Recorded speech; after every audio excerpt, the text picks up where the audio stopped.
Hello. Hi. First of all, a warm welcome to the co-panelists that I have. Um, Broadly, we all know that DPDPA has become this big, giant topic in the entire BFSI and beyond ecosystem today. We are all aware of a lot of the clauses, sub-clauses, expectations, requirements that the Act has suddenly kind of specified in reasonable detail. There continues to be a lot of, I would say, confusion, a lot of open-ended debate about what needs to be done, and I think that's where we'll try to focus the conversation. But before we go there, just a quick introduction. I'm the founder and CEO of Think360.ai. We are a group company of CAMS, and we've been working on the consent management architecture at the country level, at the BFSI ecosystem level, for the last several months. CAMS is a critical financial infrastructure of the country. So we felt that, we have to kind of take center stage on this problem-solving exercise. I would request my co-panelists, Vikas and Vikas. Aaj Vikas hoke rahega yahan pe. So let's start with you. If you want to quickly introduce yourself, and then we'll take. Hi all. I'm Vikas Goyal. I am leading the infrastructure, technology, and the technology governance for Auxilo. Auxilo is an NBFC that's working in the direction of education loans. So topic is sort of the most critical thing that we guys are working on right now. And I guess it's a pain for all of us. So yeah, happy to be part of the discussion. Thank you so much, Vikas. Welcome. Yeah, hi everyone. Good afternoon. I am Vikas Deshmukh. I am CTO for Suryoday Small Finance Bank. And as Amit mentioned, the topic is interesting, going on for a while in industry, and we are all looking forward to implement it in a thorough way. The only parallel I would like to draw right in the beginning of the discussion with DPDP implementation, comparing to the UIDI, what has UIDI implemented for AUA and ASA. I think more or less all the regulatory guidelines, the way every person's data UIDI stores at their end, and all the precautionary measure what they have implemented.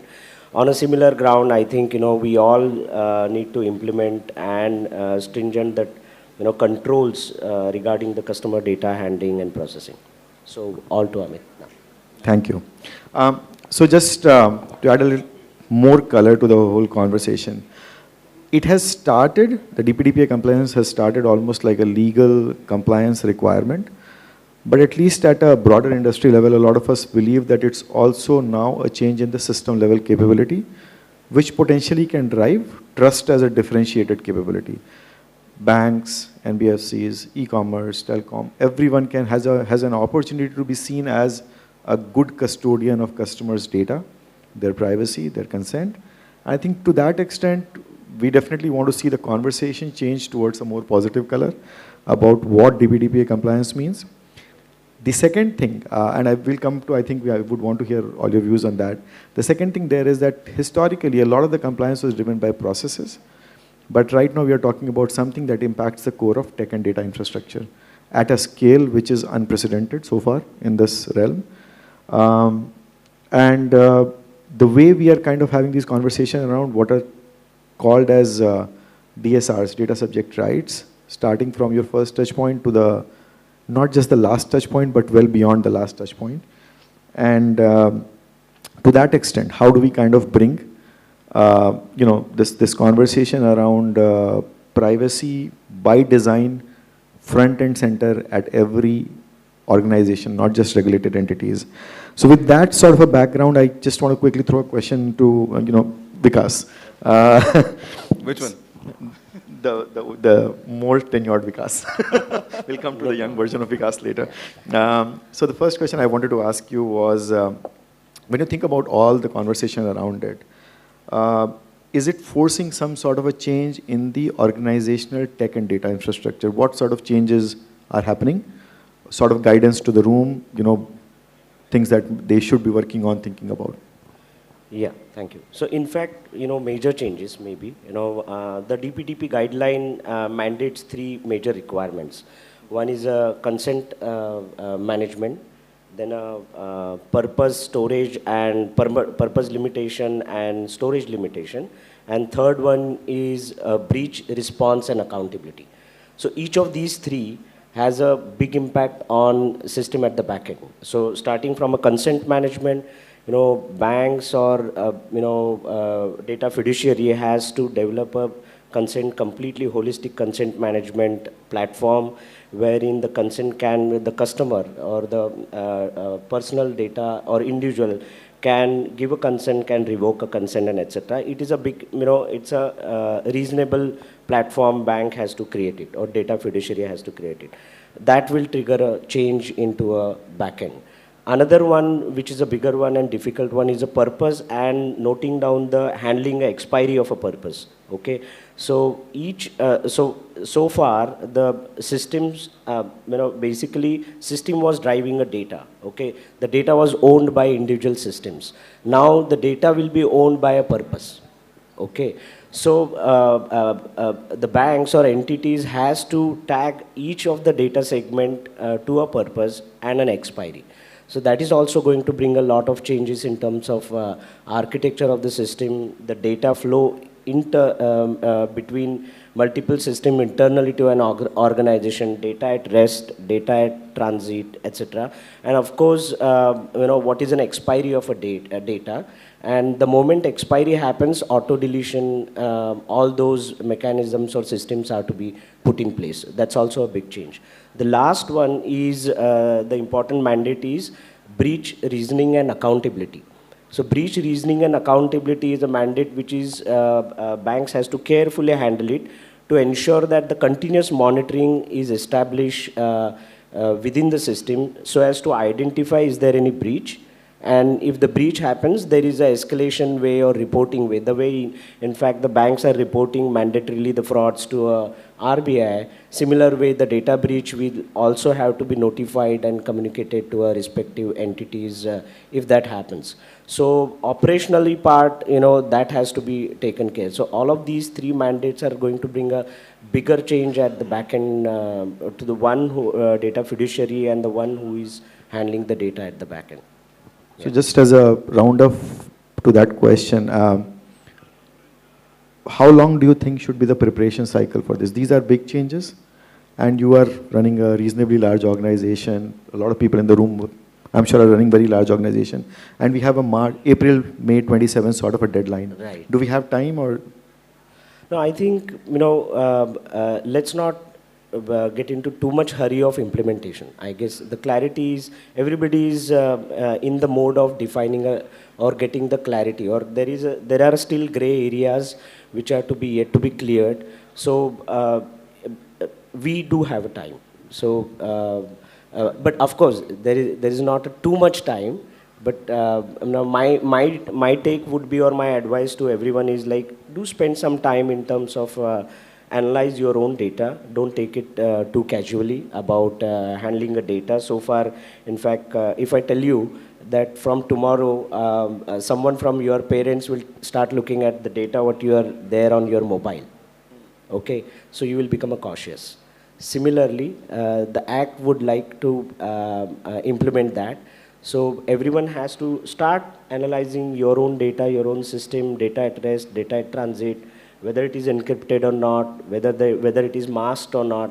RBI is already doing that. To an extent, banks especially are in place in terms of handling critical data, PII, masking, encrypting, and etc. I think, few more things need to be plugged in to ensure that the data handling, data transfer is secure. The important thing is, the way we are, maybe the entities are sharing the data knowingly or unknowingly, that is to be controlled. So I think that is one important part, entities are to take in consideration. But apart from that, we do have a time, but not too much time to, get aligned to it. I'm sure a lot of people breathed a sigh of relief saying that, okay, we have some time. But I think one of the key things you added to the end was this idea of data discovery or environment discovery.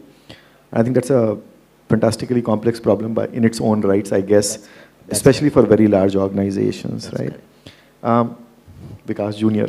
Yeah. Now, moving the lens to the other side. Now, let's say these are the hundreds of things that need to be done. Where do you believe some of the biggest gaps might exist today in the organizational, the way they are trying to comply? Are there like very obvious areas of gaps in the, way you will eventually enforce consent or manage consent and so on and so forth? So particularly, there are multiple gaps. I'll talk about a couple of them.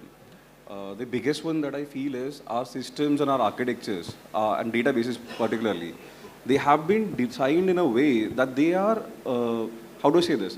They are more of a application dependent systems, right? Let's say, for example, LMS would be working on LMS, LOS would be working on LOS, or maybe a communication engine would be working on a communication engine systems, right? But right now, what we have to do is we have to move our architectures, move our systems from an application-driven system to a consent-driven system, right? What's the biggest gap that I feel is, let's say I have your data, and I don't have the corresponding consent tag to it. And because of that, what happens is, data right now is just seen as a line item in the database, right? It has to have its own life cycle. The start of a data, the acquisition, the retention, and most important thing is the deletion of data. That's where I feel the biggest gap. And then consent management tools, like obviously that's the key integrator of the system that's there. But like Vikas already mentioned, the key factor would be we have to actually plan it out the right way. What we're doing right now, everyone's just rushing headless. We're just moving in the direction we don't know what to do. The right approach would be, let's take a pause. Let's even if it's a delay of some time, we can still reach out to regulatory that we have this plan or something like that. But the main thing is we're not planning it right. Nobody has the right knowledge of doing things. And that's what I feel is the key gap. Identification ke baad, you will be able in the stage to actually do the right actions. That's what I feel. Beautiful thoughts. One thing that I want to come back to is, if you can spend a minute to talk about the problem around data use. And this is a question that we often hear, that we can put consent systems, we can do tracking, tracing, etc. But how do you ensure that data is getting used for the rightful purposes that the user has consented for? Or is the user well informed? So I'll crack a bad joke again. By virtue of all of you sitting here, I have assumed, I have taken an implicit, sort of your consent that I can preach to you right now.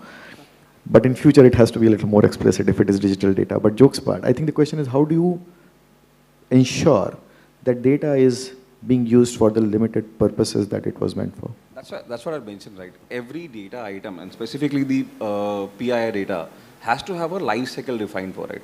So the databases, the systems, the architectures, and the integrations have to change. So for example, your loan is with me, and I assume RBI mandates I have to keep it for 10 years. What happens after 10 years? There is no real-time deletion. So what we're doing is we are making a tick box, taking the data.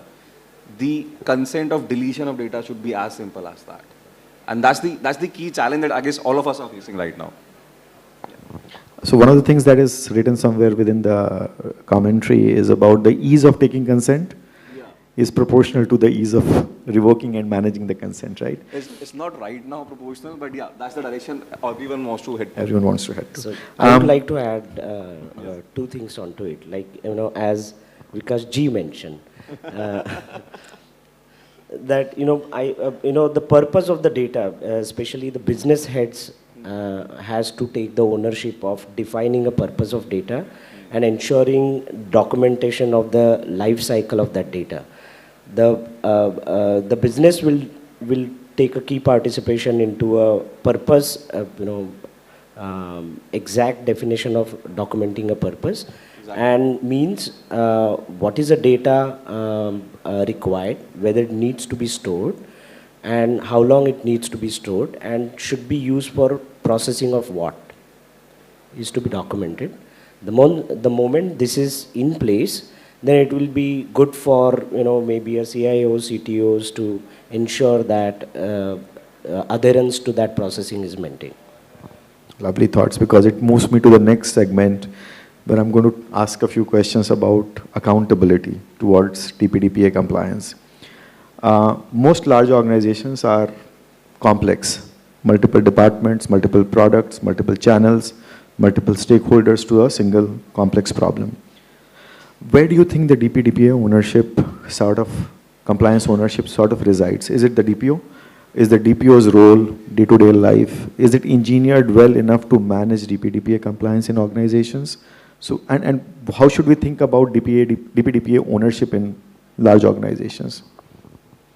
Okay, so data is currently handled by everyone, but the sad part is ownership is not exist with defined clearly in organization. The DPDP Act also keeps that area as a gray. There are there are entities defined, but there is no black and white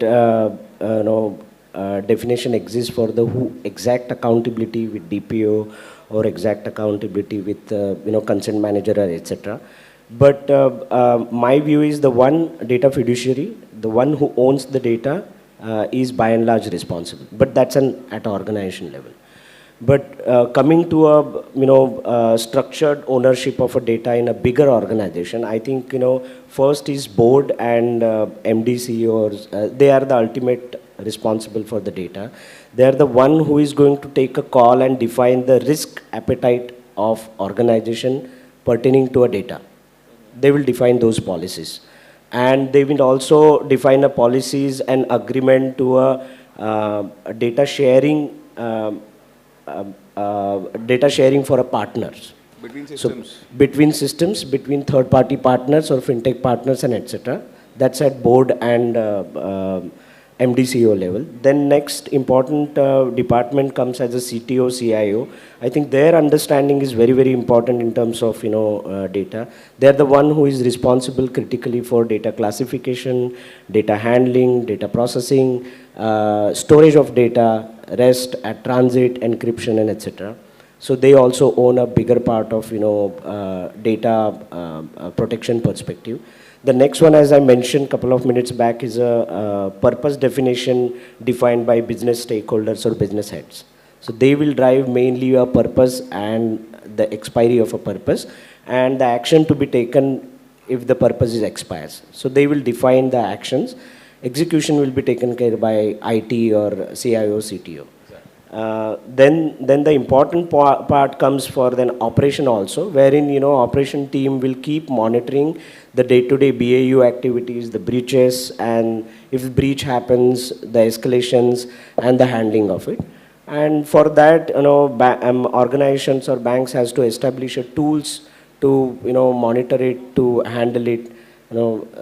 That's where in an organization there are everyone has to take a partial responsibility of data handling, because that is going to become a critical point. Of course, DPO will also have a responsible in parallel to what we have a CISO for security.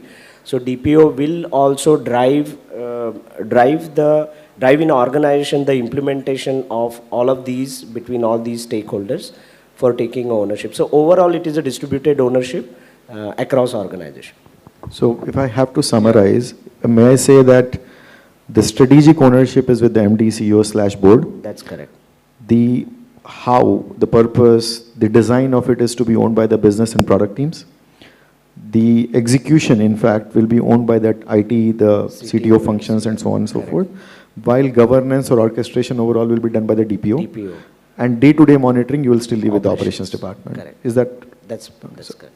I'd like to add something. DPO is a mandate for only significant data fiduciaries. I mean, for smaller data, NBFCs or maybe fintechs or maybe banks who are just starting the system, right? That's correct. For them, DPO is not the ideal approach, or maybe not a feasible option, right? They're still starting to run the business. The business may invest karna ke compliance, as simple as that, right? But what at least needs to be done at every organization is create a data management committee. Someone from the data team, someone from the CTO's team internally could lead that committee. That committee would have the responsibility of actually executing the whole life cycle. That's collection, maintenance, transit, at rest, backups. So I'll give you a very, very common example. Let's say we'll take a data of Amit ka Aadhaar card lete, right? We've taken Amit's data, and after a while everything goes as per the plan, but Amit gives a consent revocation request to us. Okay. So what we'll do usually is, what everyone us will think is, we'll just remove it from our production database. That works, right? We'll efficiently remove the data. What about the backup that you took last year? What about the backups that you took 6 months back, right? What about that? There's no thought over there. So like I mentioned in my previous conversation, it's more of sharpening the axe right now. You have to plan the things right now and then maybe at least spend a couple of months planning them then rather than executing. Because executing in wrong direction is worse than executing nothing. So that's my take there. Fantastic. I'm going to slightly move from there. See, all of this establishes the how and who and whatever of the organization, right? So a data management committee or a DPO or a DPO-led committee, right? An internal committee is, let's say, tasked with owning it. Right. Owning means sort of accountability, right? And whenever we get into, and I'm trying to be a little frivolous here, so bear with me. There are always these uncomfortable decisions that I don't want to be held accountable for. For example, if I have to say, third party कैसे data handle करता है, I don't want to know. I don't want to know. The less I know, the better off I am, right? Similar versions of the problem. I'm sure everyone has heard versions of this problem. Now the question is, do you think there are some of these, let's say, stories or versions of problem, or versions of accountability, I would call it, that organizations are or will be more hesitant to take? And will any of these weaken the sort of trust the customer feels? So for example, in the example I was quoting, LSP ने गलती किया, but trust or loss of faith happens for the fiduciary also. For the fiduciary.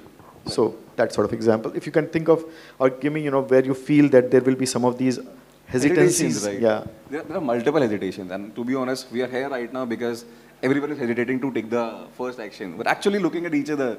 Aap kya kar rahe ho? What are we doing? Something like that. And it's more about a lot of forums that we go and discuss these things. What I found is there are a couple of core hesitation that management has. First hesitation and the foremost hesitation is data deletion, right? What all of us works in the mentality is, we'll take the data right now, decide later, right? Nobody has a data life cycle plan for it, right?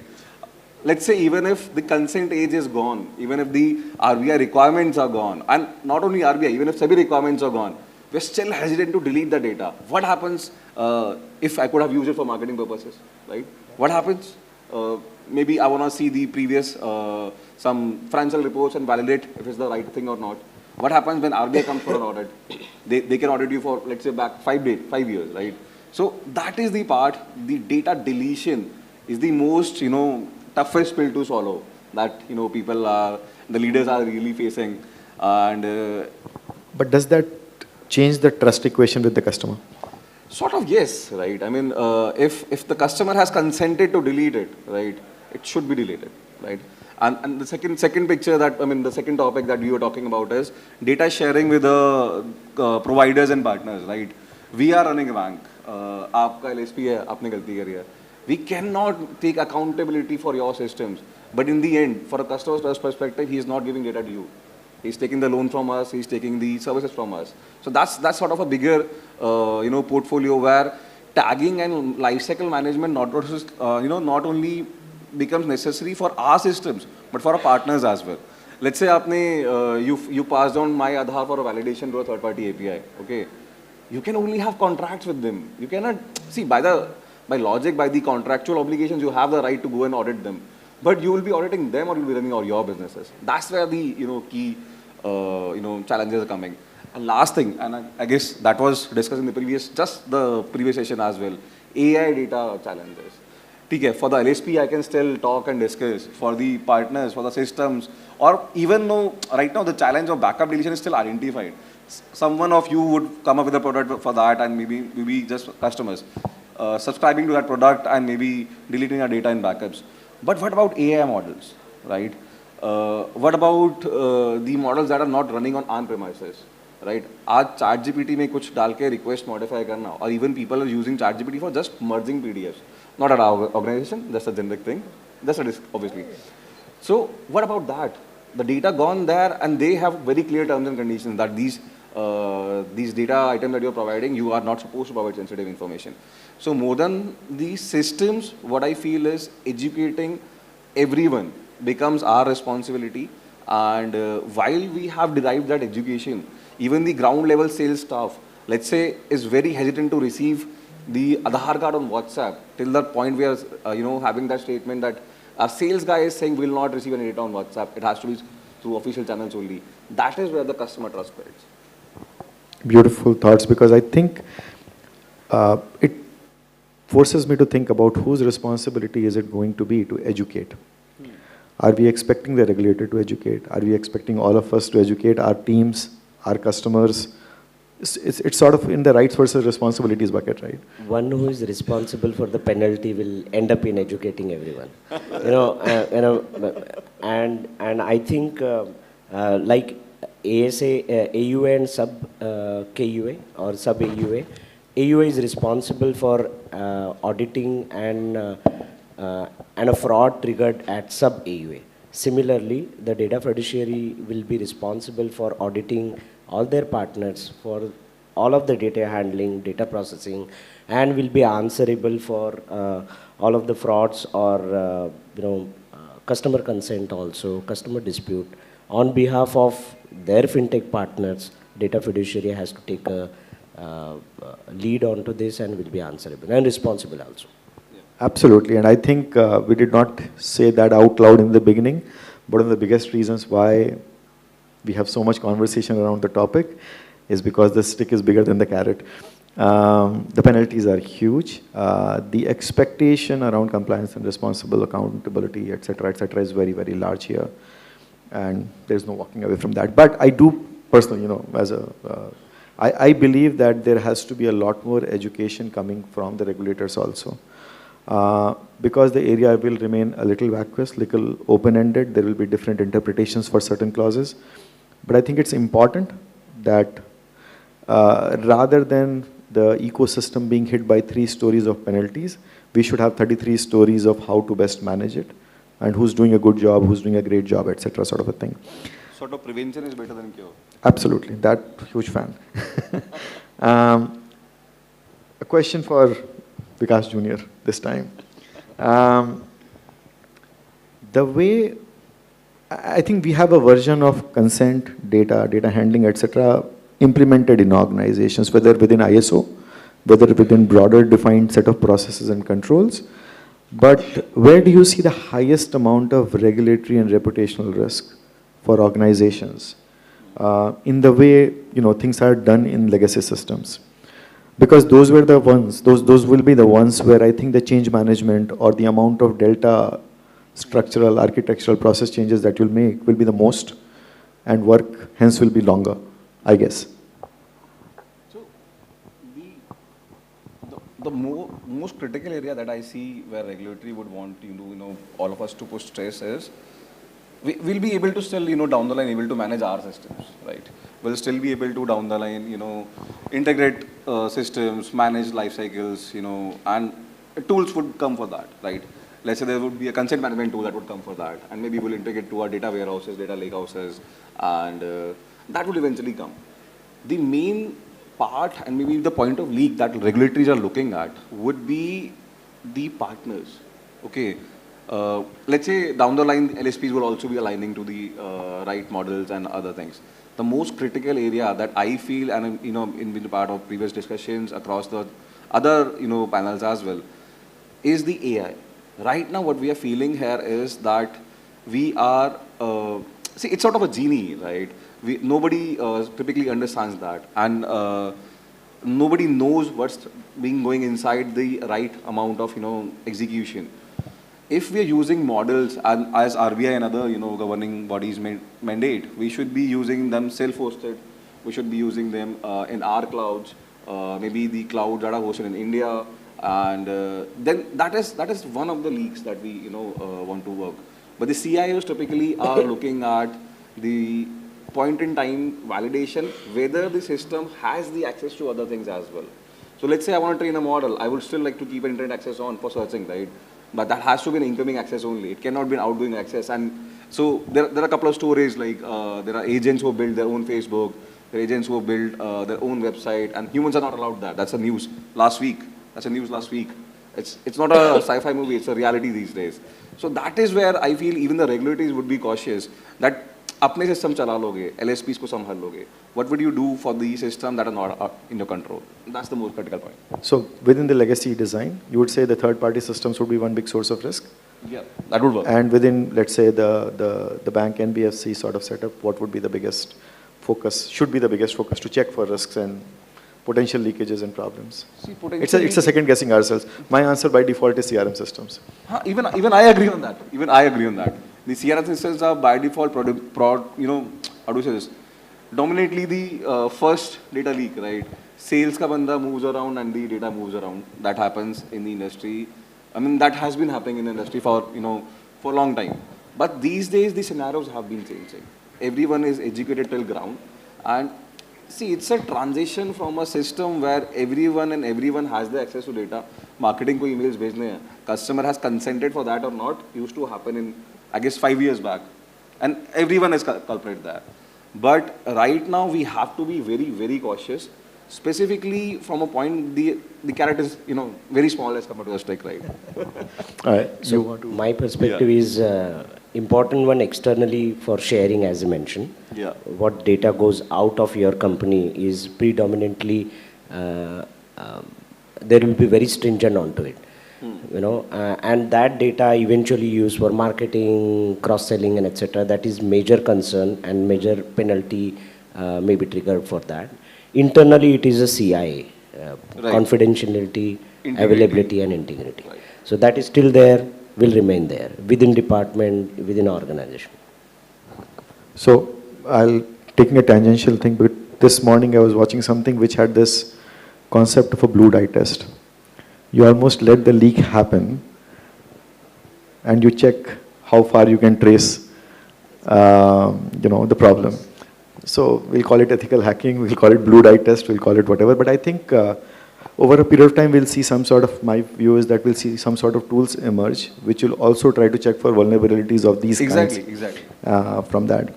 My last set of questions are about everyone's fear that DPDPA adherence will kill customer experience or dent customer experience severely.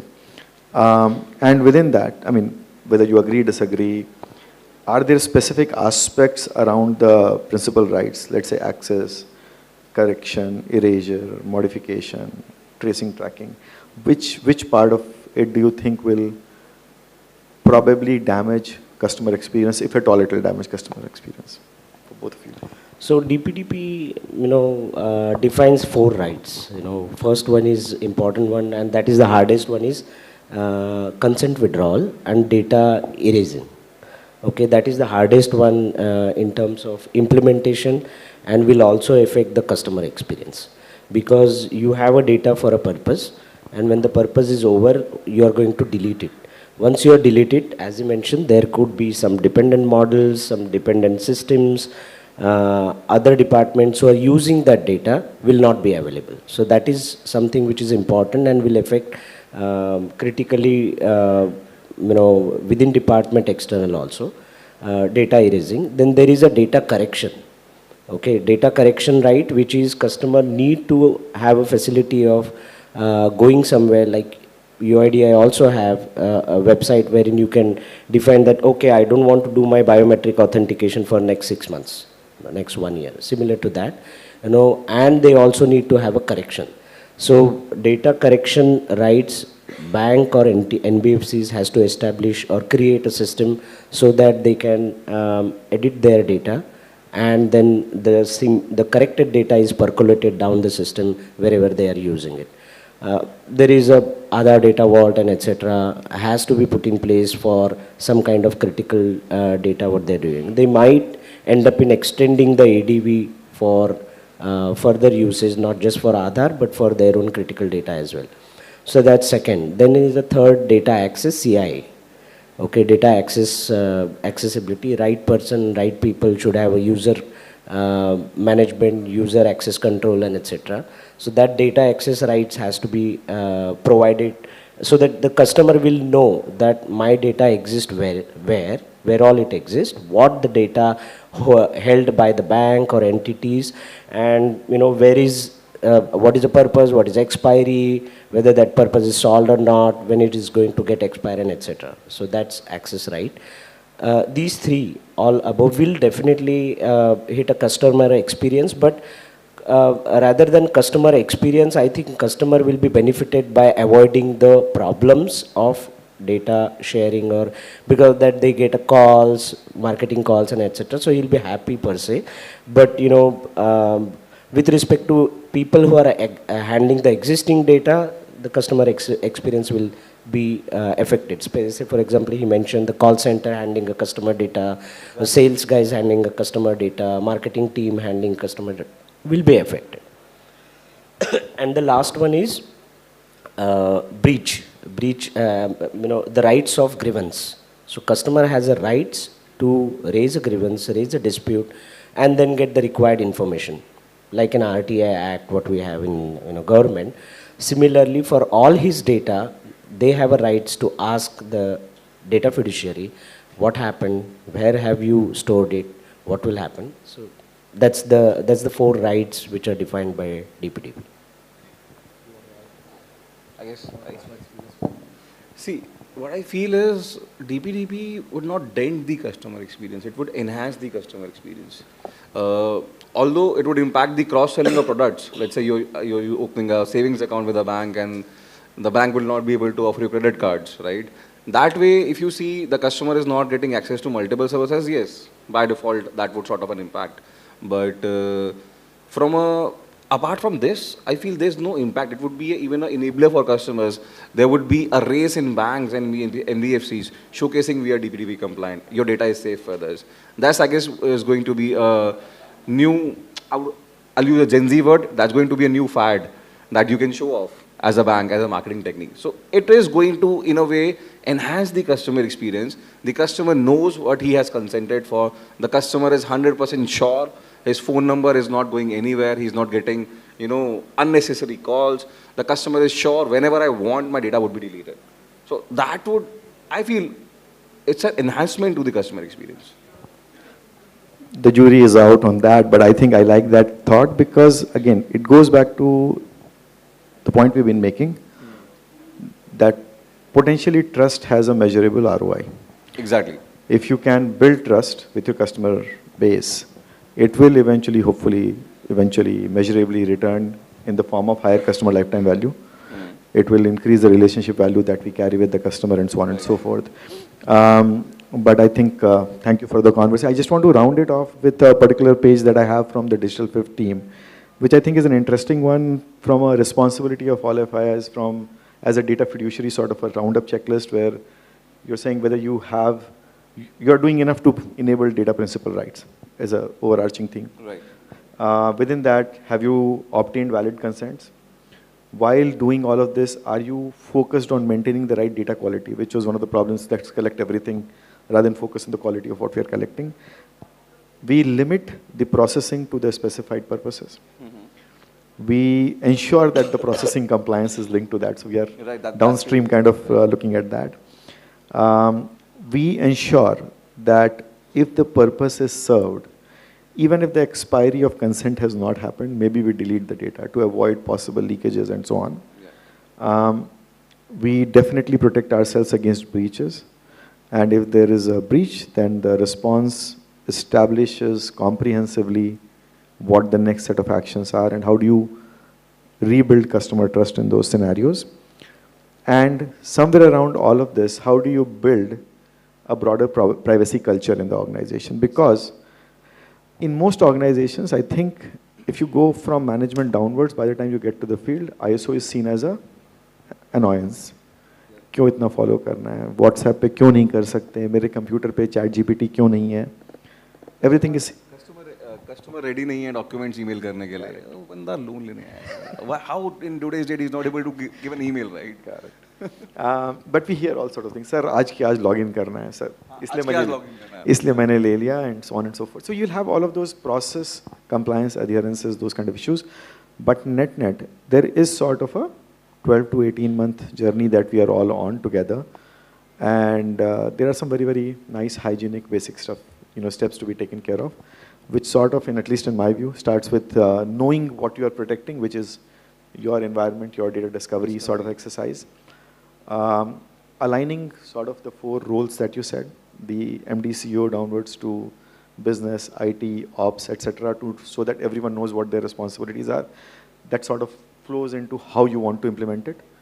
once you know the how, you kind of get down to the brass tacks of implementing it, where I think the big debate or ask is going to be about how easy, how difficult, the customer experience elements of it versus, proportionate from a collecting versus downstream modification and so on and so forth. Throughout all of this, your ROPAs have to be robust. You are maintaining records, you are maintaining auditable logs, you are ready to furnish evidence whenever there is a question, there is an opportunity, and hopefully make privacy central to how you operate. So thank you so much. Thank you very much. Thank you, everyone. Thanks, everyone. Thank you to our speakers for a very insightful trilogue.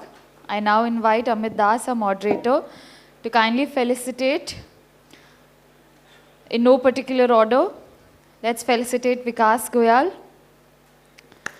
Let's give them a huge round of applause, ladies and gentlemen.